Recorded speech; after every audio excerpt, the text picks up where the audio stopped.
Shalom, queridos. Paz do nosso Deus. Mais uma vez, uma exposição para você do canal Frutificai Oficial. Desta oportunidade, nós falaremos sobre a tentação de Jesus no deserto. Querido, um estudo muito especial. Creio que você será edificado e terá também acréscimo no seu conhecimento. O livro que iremos ter a nossa base bíblica será Marcos, no seu capítulo 1, no versos 12 e 13. Queridos, peço que você continue conosco até o final, não pule, vá até o final para você ter o entendimento da palavra. E também, se você já vem acompanhando e ainda não se inscreveu nesse canal, por gentileza, se inscreva no canal, ative o sininho das notificações e fique por dentro dos nossos estudos e exposições. E também compartilhe na sua rede social, porque com certeza ajudará muito o canal a poder levar a palavra, levar a exposição bíblica àquele que precisa, àquele que realmente tem interesse. Então eu já te agradeço. Então vamos sem demora para a palavra de Deus, que diz o seguinte: E logo o Espírito o impeliu para o deserto. E ali esteve no deserto 40 dias tentado por Satanás, e vivia entre as feras, e os anjos o serviam. Esse é o seu canal Frutificai Oficial, começando agora.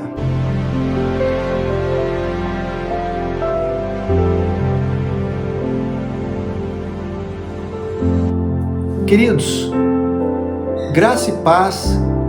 Eu quero novamente agradecer você por estar aqui, e se você é a primeira vez, eu quero lhe dar o bem-vindo. Hoje nós falaremos sobre a tentação de Jesus no deserto, sobre a seguinte ótica. Nós falaremos sobre ele ter sido, logo após que ele foi batizado, ele foi impelido a ir ao deserto. Segundo ponto, nós falaremos sobre o local, o deserto. Em terceiro lugar, nós falaremos sobre esse tempo que Jesus passou no deserto. E depois falaremos sobre as 3 investidas de Satanás para tentar impedir que ele concluísse o seu período dentro do deserto. Então, se você quer saber, vamos começar falando sobre esse momento em que Jesus se encontrava. Ele era um momento do início do seu ministério.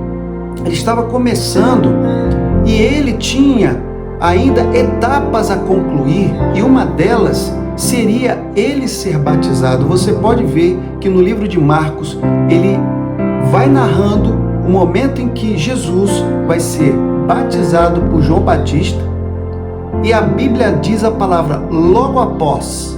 Isso quer dizer que não teve intervalo, foi logo depois mesmo. Jesus foi batizado, esteve cheio do Espírito Santo, ali ele foi cheio, e não somente isso, como ele ouviu a voz do Pai, dizendo: És filho, és meu filho em que me comprazo.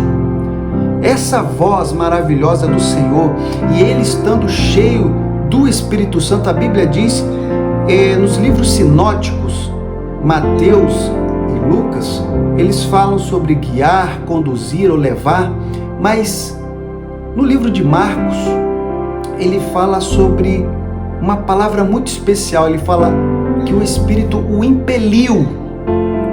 É um pouco mais forte. E nós vamos entender que essa etapa foi muito importante ao ser levado ao deserto, ao ser realmente colocado naquele deserto. Agora, uma pergunta que pode surgir logo nesse momento: e logo após que ele foi batizado? Queridos, isso era uma etapa importante. Jesus, ele já vinha em seu crescimento, ele já vinha crescendo em sabedoria e tudo mais. Ele também, com certeza, ouvia falar a respeito de como foi a sua chegada, e mais do que isso, ele já vinha tendo o entendimento de que ele realmente, qual era o seu propósito. Tanto que existem pessoas dos quais acreditam que Jesus ainda ele ouvia histórias acerca dele, e ele ia ouvindo. Queridos, Jesus ele era o Todo-Poderoso. Ele com poucos anos ele estava ensinando a doutores e falava que estava na casa do Pai. Ele sabia de quem ele era filho e mais, ele sabia do seu propósito. Então, assim, quando chega o tempo determinado, onde ele é batizado, onde lhe era importante passar por aquele momento, logo após, sem intervalo, ele teve que ir ao deserto. Só que ele já estava no deserto. João Batista, ele batizava no deserto. Então, agora nós vamos ter um entendimento melhor e assim, eu vou esclarecer mais sobre essa parte, mas sem deixar de dizer também que o deserto foi necessário na vida de Cristo. Por que lhe foi necessário ele sair dessa caminhada onde ele estava e de repente ele ir ao deserto? Ele estaria, com certeza, durante o ministério dele, ele estaria enfrentando investidas do adversário, ele estaria, com certeza, sempre confrontando as artimanhas do inimigo, só que ali foi o momento onde ele teve realmente o teste, onde ele foi testado, mas em condições totalmente adversas para uma pessoa que estava como ser humano naquele momento. Então falaremos agora sobre ele estar no deserto. Querido, nós sabemos que o homem, Adão, foi o primeiro homem no qual foi tentado. No entanto, ele teve todas as condições ao seu favor. Ele estava dentro de um jardim, ele tinha uma companheira, ele tinha todo o alimento ao seu favor, ele tinha água, tinha recursos naturais, nada lhe faltava. Mas, no entanto, ele acabou caindo pela sedução e pela tentação da serpente. E essa mesma serpente, esse mesmo adversário, estaria presente naquele deserto. Só que Jesus vai num lugar inóspito, num lugar bem do interior do deserto. E ali naquele lugar, ele não estaria com recursos naturais. Ele não teria vegetação, ele não teria árvores frutíferas, ele não teria um clima agradável, ele teria um calor escaldante durante o dia. E quando chegasse a noite, na hora do repouso, ele teria um clima muito frio, congelante. Queridos, além disso, além desse local não ser favorável em relação ao seu clima, em relação aos seus recursos, também tinha ali feras. Marcos, ele fala que o Senhor estava entre feras. Com certeza tinha serpentes, escorpiões, leões e muitos outros animais perigosos. Mas o Senhor estava lá. Naquele momento, ele estava ali passando sobre aquele deserto, querido. Ele estava passando naquele local de difícil condição. Mas lhe foi necessário passar por tudo aquilo. Lhe foi necessário passar por toda essa parte de dificuldade onde ele realmente estava passando. Chegando no terceiro ponto, onde já falamos sobre o deserto, sobre o local e do porquê e como eram as condições desse deserto, nós falamos agora sobre o tempo que o Senhor passou naquele deserto. 40 dias. Queridos, 40 dias de jejum completo, jejum total, sem se alimentar e sem beber. E há uma simbologia muito forte a respeito desses 40 dias. E nós podemos começar falando sobre Gênesis 7:4, onde Deus fez chover 40 dias e 40 noites nos tempos de Noé. Mais à frente nós podemos ver em Êxodo 24:18, onde Moisés esteve 40 dias no Monte Sinai sem se alimentar com Deus. Indo mais além, nós podemos falar de Números, no seu capítulo 14, no seu verso 33, quando o povo de Israel, ao passar o Mar Vermelho, ele passou 40 anos no deserto. E tendo mais uma referência dessa simbologia dos 40 dias, nós também temos Elias, que em 1 Reis, no seu capítulo 19, no seu versículo 8, ele passou 40 dias andando no deserto até chegar ao Monte Horebe, também sem se alimentar, queridos. Então esses 40 dias, ele tem uma perspectiva de mudança, que se formos olhar exatamente a todos esses acontecimentos, a todos eles, logo após, tinha um porquê. Ele passava os 40 dias e algo teria uma mudança de situação, de circunstância.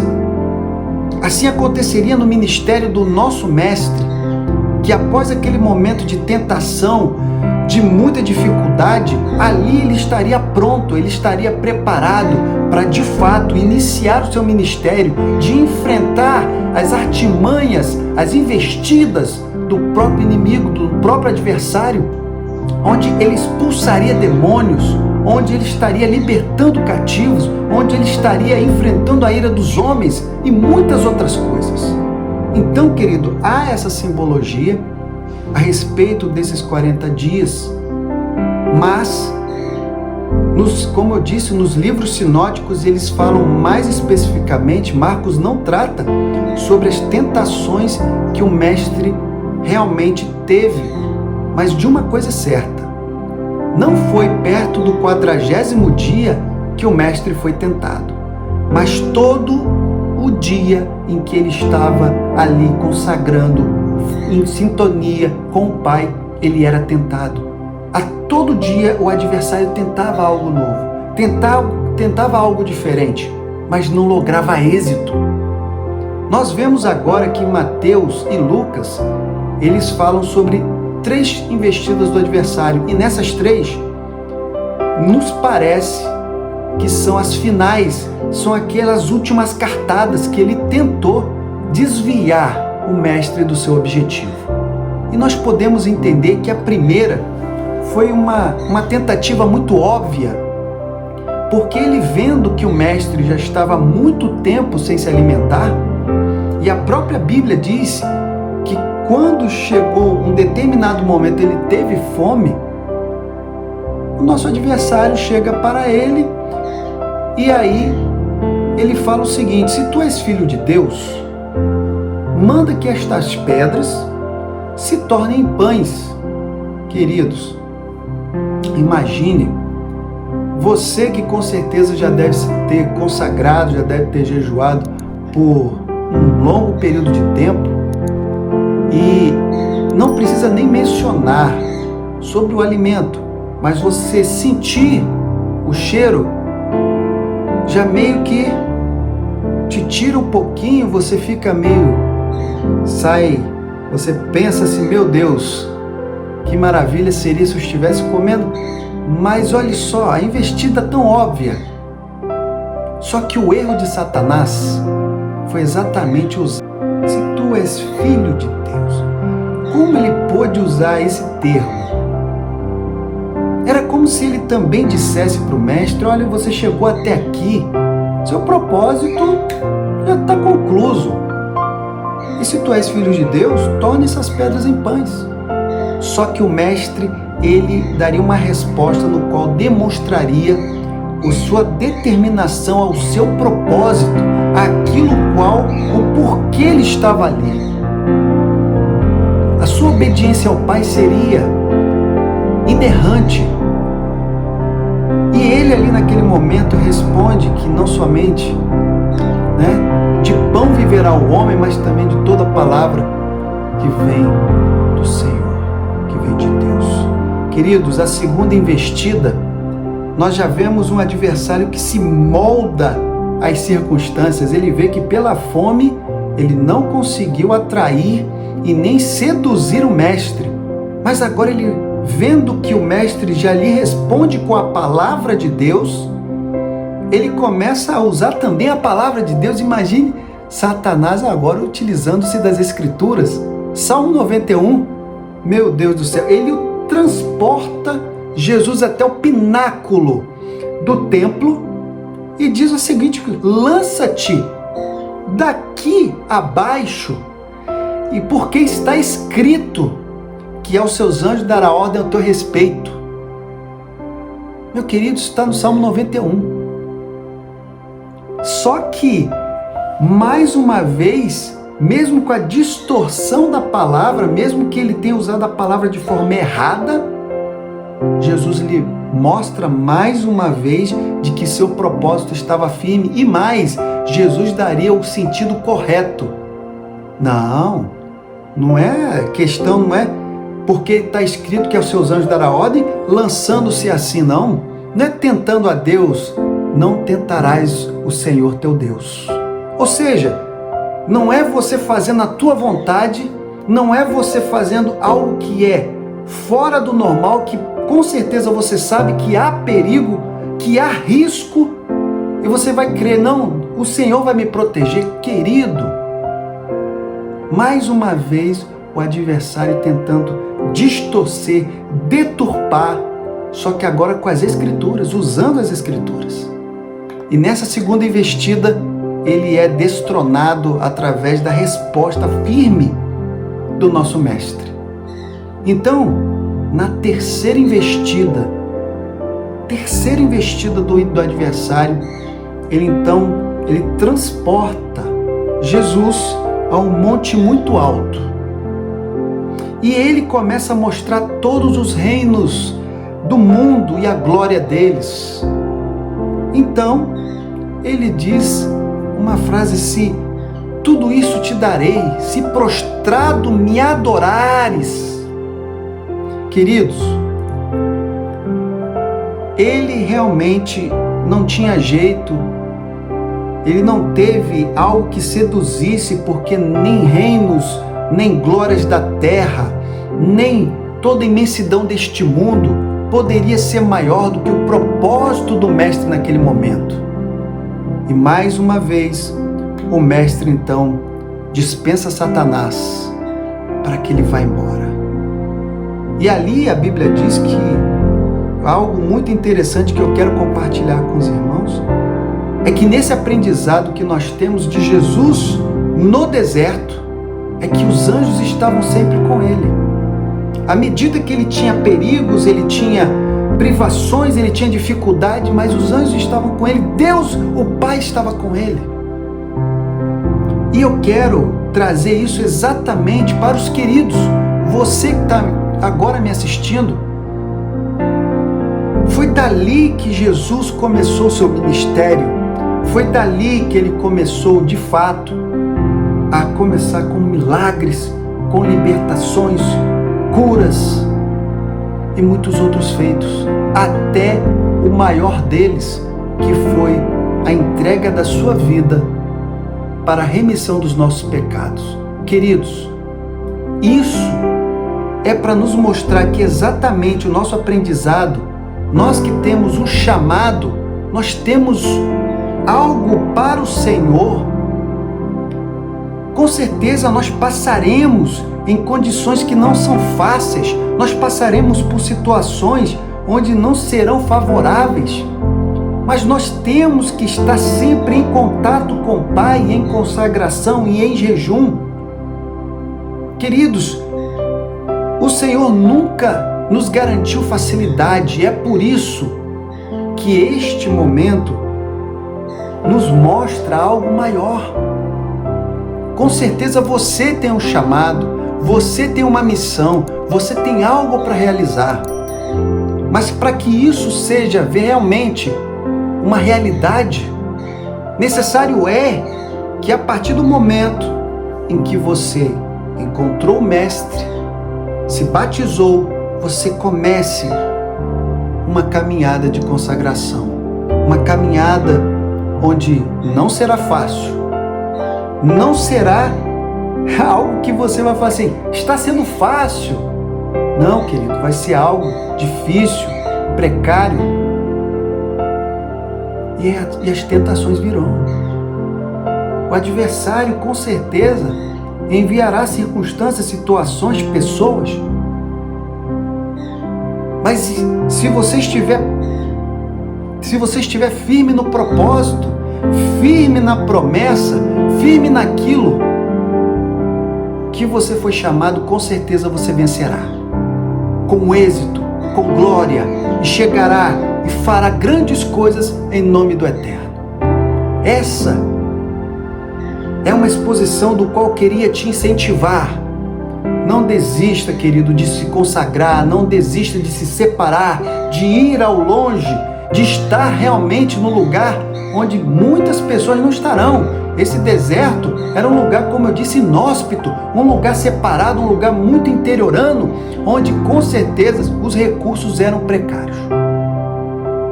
E quantas não serão as vezes em que estaremos em lugares ocultos, em lugares com certeza longe dos demais, para estarmos com mais sensibilidade para ouvir o Pai. Que o Senhor possa te alegrar, que o Senhor possa te incentivar, que o Senhor possa fazer acender e assim aquecer o teu coração, para que você possa ver a tentação de Jesus no deserto. Com certeza foi um propósito glorioso para o início do seu ministério, da sua chamada e naquilo o qual o Senhor iria realizar. E assim eu peço que a tua família seja abençoada, que a tua casa seja uma bênção, que você seja um instrumento e mais uma vez que a ajuda do céu venha sobre ti e que você possa nos ajudar também, se inscrevendo nesse canal, compartilhando nas suas redes sociais e assim mandando para aqueles que precisam. Que a paz do nosso Deus, para o Hashem, que Deus nos ajude nessa caminhada com Ele. A paz de Deus.